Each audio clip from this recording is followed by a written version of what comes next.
l'heure de l'interview du jour, Corinne Globo nous a rejoint sur ce plateau. Bonjour. Bonjour. Vous êtes responsable du développement commercial et marketing de la société Equibûches. Des bûches totalement révolutionnaires. Elles sont nées comment ces bûches? Voilà, j'en ai une entre les mains. Elles sont nées avec de la litière de cheval. Voilà, avec la litière des sangs équestres, et vous en faites des combustibles écologiques et performants. Comment est venue l'idée d'Equibûches? Eh bien, c'est une idée, somme toute, relativement simple, qui était de remettre au goût du jour en fait un procédé de chauffage un peu ancestral, qui est de se chauffer en fait avec la matière organique, comme ça peut exister encore aujourd'hui. L'idée est venue de passionnés d'équitation qui gardaient leurs chevaux dans les box sur litière copeaux de bois et non paille. En fait, ce déchet n'avait pas de solution pour les centres équestres.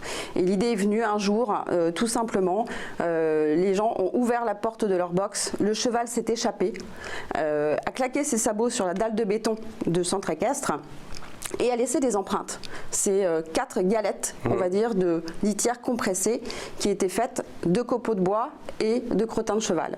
Et l'idée est venue de regarder si ça brûlait, ce qu'on pouvait en faire. Et en fait, cette idée est née sous les sabots d'un cheval. Une Equibûche. Alors concrètement, comment on passe du fumier à cette bûche, qui, je rappelle, est sans odeur? Quel est le processus de fabrication exactement? Alors le processus, on est dans une démarche complètement écologique.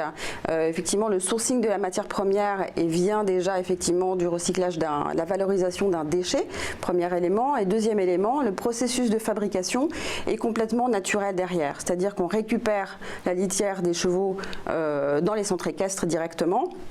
On la stocke et on la laisse sécher à l'air libre pour évacuer un maximum d'humidité. Et puis après, la matière est criblée pour enlever les intrus, les choses qui ne brûlent pas, les clous de maréchalerie, les fers. Et puis après, le sable, effectivement, que les chevaux ramènent. Et puis le produit est directement chauffé et compressé à très haute pression pour en sortir sous forme de bûche. Alors c'est un combustible qui est innovant, qui permet de diversifier les sources de biomasse et de valoriser un déchet. Alors quel est l'intérêt pour le consommateur de prendre Equibûches plutôt qu'une bûche normale? Eh bien, avec justement cette composition un peu atypique, 80% de copeaux de bois et 20% de matière organique, vous avez un produit qui est d'un niveau de performance très élevé pour le consommateur. Donc on a à la fois un pouvoir calorifique qui est équivalent au bois de chêne, donc ce qui se fait de mieux, et également une durée de combustion longue. On a un produit qui dure à peu près 4 fois plus longtemps à la combustion qu'une bûche classique ou qu'une autre bûche densifiée du marché à base de sueur. Et alors ces bûches sont totalement polyvalentes, elles s'adaptent à tout type de cheminée ou de poêle?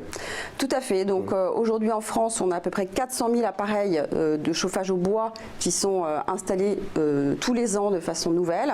2/3 de ces usages sont pour des usages de plaisir généralement ou de chauffage de complément, et donc les Equibûches s'utilisent dans les cheminées ouvertes, les inserts, les poêles à bois, voire les cuisinières, à la fois pour se chauffer ou pour avoir un feu plaisir le week-end ou le soir, et en même temps pour pouvoir avoir un feu qui va continuer pendant qu'on n'est pas là.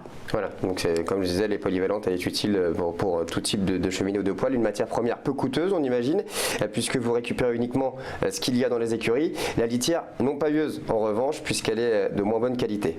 Donc effectivement, on n'utilise pas du tout les litières des chevaux sur paille, puisque ces litières ont une autre seconde vie dans les champs, dans l'agriculture, et se transforment facilement en compost. Ce n'est pas le cas des copeaux de bois.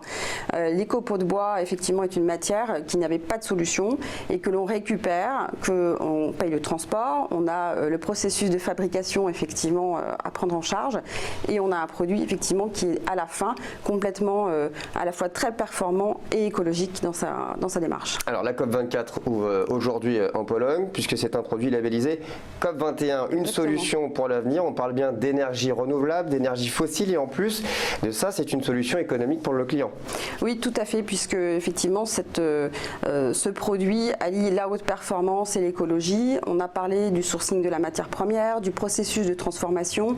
Dernier élément, effectivement, label COP21, ça veut dire faible émission de CO2 et de particules fines, contrairement au bois, donc ce qui limite l'encrassage à la fois des conduits, des foyers, et également protège la planète.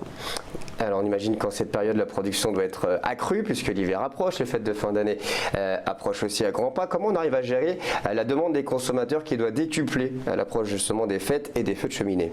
Alors effectivement l'hiver a eu un peu de mal à démarrer quand même en France, hein. Octobre a été encore très chaud, mais ça y est, c'est parti. Eh bien en fait on a anticipé un petit peu dans une démarche naturelle comme les écureuils. On a produit avant la haute saison de façon à constituer des stocks et avoir une matière première de meilleure qualité effectivement pendant l'été. Donc on a constitué les stocks et puis le propre d'une start-up industrielle, c'est quand même de s'adapter, d'être réactive et d'être prête en cas d'accélération effectivement de la demande à l'approche de Noël et puis du froid qui va arriver. Alors comment justement vous gérez l'approvisionnement? On a vu que vous implantez vos usines de fabrication à chaque fois près des écuries. Alors c'est un petit peu l'inverse quelque part. Donc nous on est situé en Touraine, à Saint-Bran, au sud de Tours, donc région centre, et donc on s'approvisionne de façon privilégiée avec les centres équestres de la région, donc notamment Saumur qui est quand même réputé pour le cheval.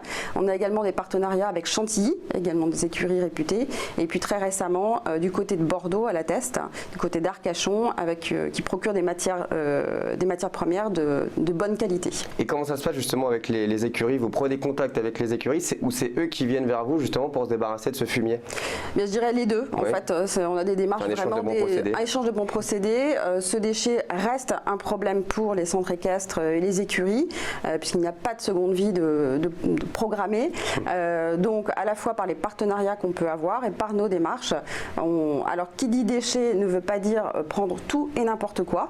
On sélectionne les déchets afin de garantir un produit de qualité et de qualité constante. Donc c'est pour ça que nous montons des partenariats avec des centres équestres ou des écoles d'équitation qui sont qualitatives. Et on est d'accord que ce fumier, vous ne l'achetez pas, vous le récupérez? On le récupère, voilà. Tout à fait. Et comment ça se passe justement avec les écuries? Après, est-ce qu'il y a une compensation financière par la suite quand vous, Alors, il n'y a pas de compensation financière, c'est vraiment un échange de bons procédés. On s'intègre vraiment dans l'économie circulaire, on valorise un déchet qui n'avait pas de solution, on le transforme selon un processus effectivement sans produits chimiques, sans ajouts. Le liant de ce produit est uniquement le crottin, il y a 20% de crottin, c'est ça qui fait un liant naturel dans le produit et qui assure sa qualité de combustion. Alors vous développez ce concept dans toute la France, vous commencez à vous exporter en Belgique, on imagine qu'à moyen terme votre souhait est de vous développer à travers toute l'Europe, voire plus. Voire plus. Mais il y a encore pas mal de travail à faire en France. On est parti d'une démarche effectivement déjà locale, régionale, pour faire nos preuves. Depuis la rentrée, on a noué de nouveaux partenariats avec des distributeurs français dans le sud-est avec Espace Jardin, la chaîne Jardival, l'enseigne U avec lequel on a un bon partenariat aussi, les enseignes Kyriel, Inédis et des distributeurs locaux de toutes sortes. On a des appels à peu près tous les jours, effectivement, aussi de revendeurs de combustibles qui cherchent à diversifier leur offre. Et ce produit-là correspond vraiment à un bon complément par rapport au bois traditionnel. Et alors justement, par quels moyens vous comptez vous développer? Vous le disiez, en augmentant peut-être les relais de distribution, multipliant les événements marketing comme les salons de consommateurs par exemple aussi. Exactement, on travaille à la fois dans des salons professionnels, Bois Énergie, mais également de plus en plus directement vis-à-vis du consommateur, dans un objectif de faire connaître notre démarche, notre produit, et nous avons récemment participé au salon du Made in France au mois de novembre, ce qui nous a permis de rencontrer pendant 3 jours des consommateurs de très bonne facture, très intéressés par notre démarche, et puis également on cherche de nouveaux partenaires distributeurs pour rayonner plus largement à travers toute l'Europe. On a un très bon partenaire en Belgique qui fait beaucoup de travail, Belgique et Luxembourg, et puis vis-à-vis du consommateur, on déploie des démarches sur Facebook aussi, une communauté que l'on monte, sur les réseaux sociaux, une offre en ce moment d'actualité sur le calendrier de l'Avent, 24 bûches, on a commencé le 1er décembre, donc on est dans l'actualité et on continue effectivement ce rôle à la fois d'éducation, de pédagogie des consommateurs afin de générer l'essai sur ce produit. Aussi sensibiliser évidemment le consommateur à l'écologie avec Equibuche, une énergie totalement renouvelable et bien pour l'avenir. Voilà. C'est comme ça qu'on peut la définir. Merci beaucoup Corinne Globo. Je rappelle que vous êtes responsable de marketing et de commercial de la société Equibuche. Merci d'avoir été avec nous. Merci. On marque une petite pause sur TV Finance et Boursorama.com. On se retrouve dans quelques instants.